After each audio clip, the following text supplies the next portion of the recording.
Pemirsa Bali TV berjumpa kembali bersama saya Nyawan Winata dalam program berita terkini dan kali ini saya akan mewawancarai Prof. Mardika, Guru Besar Virologi Universitas Udayana.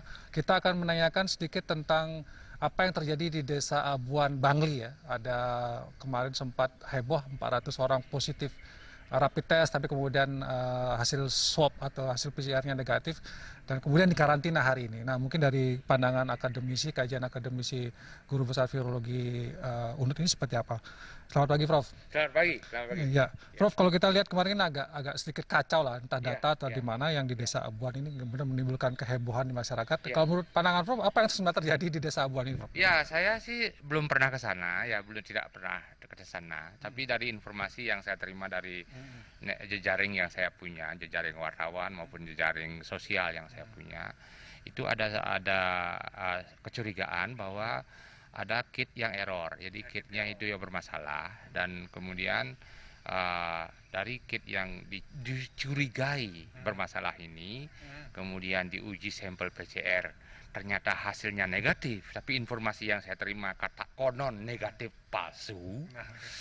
Saya menjadi bingung, tapi kemudian dites lagi sisa yang berapa orang itu dengan kit yang lain, konon hanya 4 yang positif.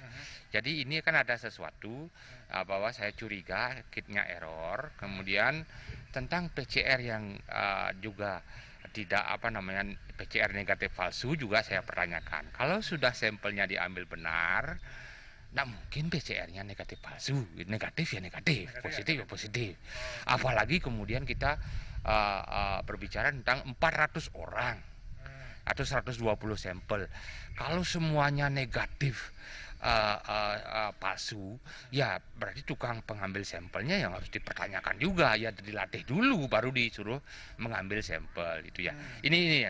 Jadi kalau saya melihat begini, jadi kasihan saya benar-benar kita harus pandang masyarakat desa Abuan itu sampai dan terutama Banjar Serokadan yang saya dengar. Pertama harus diberikan justifikasi kenapa mereka harus dikarantina. Alasan yang sudah dilakukan yang diterima itu belum menjadi alasan. Artinya begini, kalau hasil yang sudah declare oleh pemerintah bahwa itu swabnya negatif, harusnya tidak usah dikarantina gitu ya, Prof? Harusnya tidak usah dikarantina. Jadi aneh kalau sekarang dikarantina. Ya itu yang saya lihat. Jadi kenapa mereka dikarantina? Yang mestinya kan tidak dikarantina. Jadi alasan untuk mengkarantina desa atau Banjar itu saya kira tidak bisa dilakukan. Apalagi dengan rapid test yang terakhir hanya dari 600 konon hanya 4 yang bereaksi. Jadi ini yang perlu dilakukan. Jadi tanpa harus mereka melepas karantina itu sekarang, tapi saya kira akan sangat bijaksana kalau pemerintah Bangli, pemerintah provinsi segera ambil sampel, ulang lagi sampelnya hari ini. Cukup 50 sampel swab saja.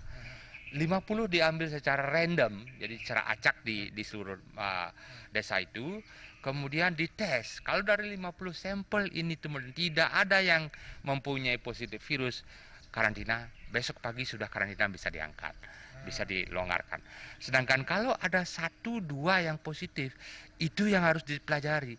Tidak perlu harus sedesa kemudian dikarantina. Itu yang asal diawasi dengan baik, karantina ketat, mandiri, dan mereka bertanggung jawab dengan baik. Sekali lagi, teman-teman atau warga Bali yang positif karena PCR positif, ibu bapak bukan korban, ibu bapak adalah pahlawan. Kalau bapak ibu sekarang diam di rumah, diam benar-benar taat di rumah, ibu itu sudah menjadi pahlawan bagi Bali, sehingga virus tidak menyebar cukup 14 hari.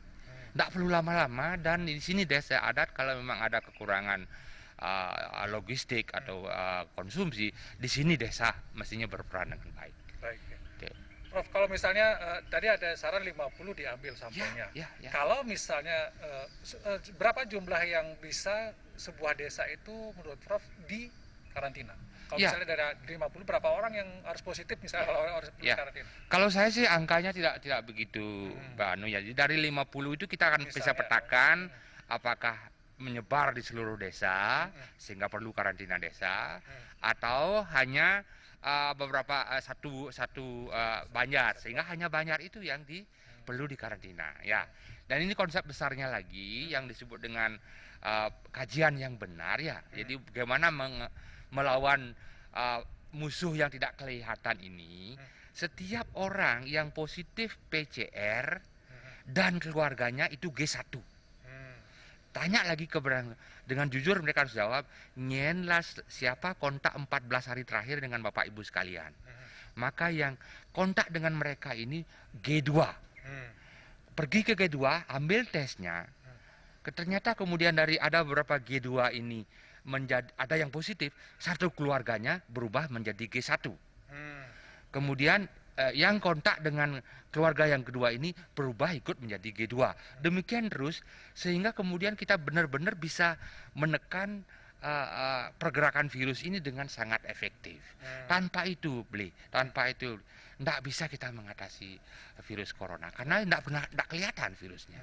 Itu. Kalau itu tidak dilakukan tidak akan selesai. Tidak akan selesai, maaf. Jadi memang akan kerja berat bagi Pemda, bagi saya pun bisa bantu dengan banyak relawan bagaimana mendesain itu di suatu desa dengan G1, G2 demikian seterusnya.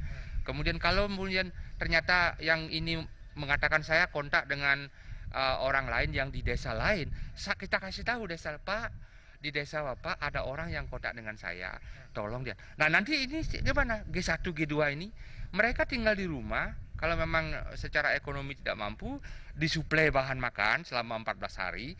Kemudian mereka harus tiap hari minimal 2 kali pagi sore, sekarang zaman WA, zaman smartphone, itu melaporkan diri. Bila perlu share location, share foto, saya di rumah. Itu sehingga mudah, dan juga apalagi nanti dilaporkan ada gejala tidak mungkin perlu dengan termometer, oh saya demam, yang ini segera dibawa ke rumah sakit. Itu konsep Tiangnya.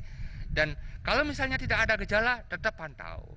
Begitu ada gejala mereka lapor, oh saya mulai demam, saya batuk kering bla bla bla. Yang itu segera dibawa ke rumah sakit. Dan saya berharap sekali Pak, seperti dulu kita sampaikan, setiap Pemda itu mempunyai rumah sakit khusus COVID. Jangan berisiko dengan membawa pasien COVID ini ke rumah sakit umum. Resiko terlalu besar. Jadi ini kita memelihara bom waktu, api dalam sekam. Apa sih susahnya? Itu membuat 1 atau 2 rumah sakit atau puskesmas sementara hanya khusus merawat COVID. Itu saya kira. Itu konsep yang harus wajib membuat masing-masing kabupaten kota ini. Harus tidak ada pilihan. Termasuk juga provinsi harus punya juga. Provinsi sudah punya sekarang di RSPTN yaitu. Tapi saya dengar juga mereka masih ada yang dari awal salah. Ini maunya apa gitu loh? Mau mengatasi COVID atau hanya sekedar ini saya bilang yang saya tidak bukan orang keras kepala gitu. Saya ingin orang-orang di Bali ini mari tangani COVID ini dengan berbasis data, berbasis sains. Jadi kalau memang sudah mempunyai RSPTN untuk COVID, yang semua salah itu yang semua harusnya sudah di RSPTN. Itu saya kira. Itu konsep besar saya. Mohon ya bisa didengarkan oleh pemerintah. Baik. Terima kasih Prof atas waktunya. Saya kira mungkin ini ya, terutama kasus abuan ini bisa menjadi pelajaran penting buat pemerintah juga untuk melakukan tindakan-tindakan yang sesegera mungkin yang berbasiskan sains dan data ya Prof ya. Ya, terima kasih atas perhatiannya di berita terkini. Sampai jumpa di berita terkini berikutnya.